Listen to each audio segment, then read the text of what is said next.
All right, ladies and gentlemen, we are live. Well, not really. Post-production in the finals for the men's classic physique, the awards ceremony. Very exciting for the results. I'm very excited to share these results with you if you have not seen it already. But in fifth place, Raymond Queiroz. I'll never get his name right. New guy. This guy has so much freaking muscle. It's ridiculous. You'll see in the when they're next to each other, him in Bumstead. Wow. If you missed the pose down after finals, very, very comparable in my opinion. Just an amazing physique. And he is also Olympia debut, just like the next gentleman that is just about to be announced in the fourth place finish, Urs from Germany. He placed fourth here. He also won the Chicago Pro this year, so one of those bigger echelons of shows. And very excited for this guy as well, Urs. No, I'm just going to say Urs. How about that, guys? I'm sure the German guys will help me out with how to pronounce that properly.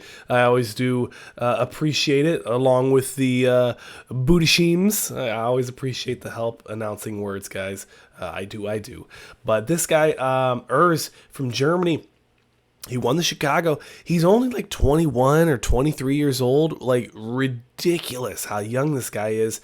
And then just completely just blowing up in the Open League here in Classic, all the way up to the Olympia. In third place, kind of the same story as last year. Breon Ainsley maintaining that third place finish. So kudos to him. I know he'll be very happy to get that.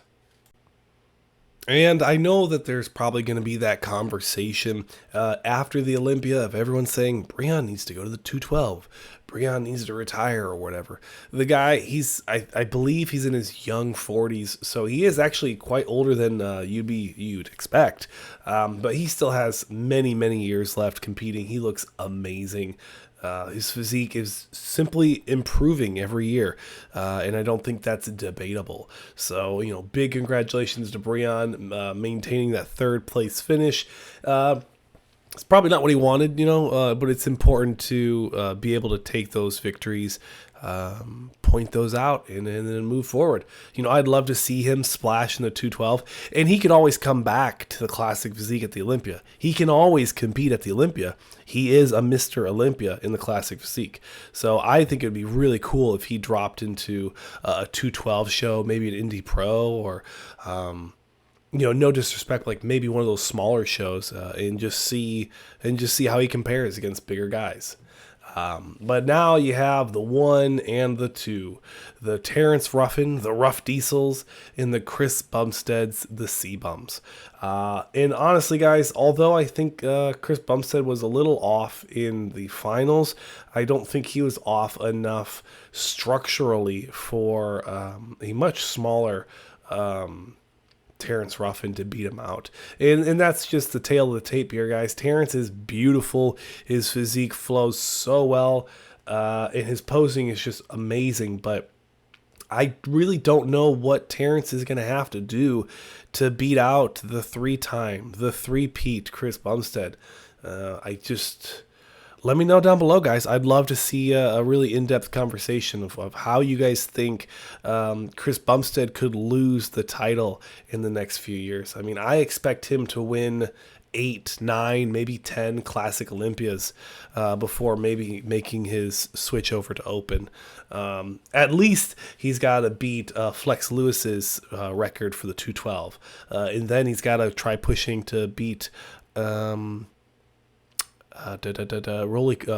Rolly Winkler. Ronnie Coleman. Ronnie Coleman's 8-time. That's kind of my prediction, but let me know in the comment sections below, guys. What do you think it would take for Chris Bumstead to lose next year? How'd you guys feel about the results? Subscribe if you have not already. I know you appreciate this Olympia coverage, as sometimes $60 is just not doable for all of us. But thanks for watching, guys. I'm your host, Sanj. I'll see you guys in the Men's Open Awards.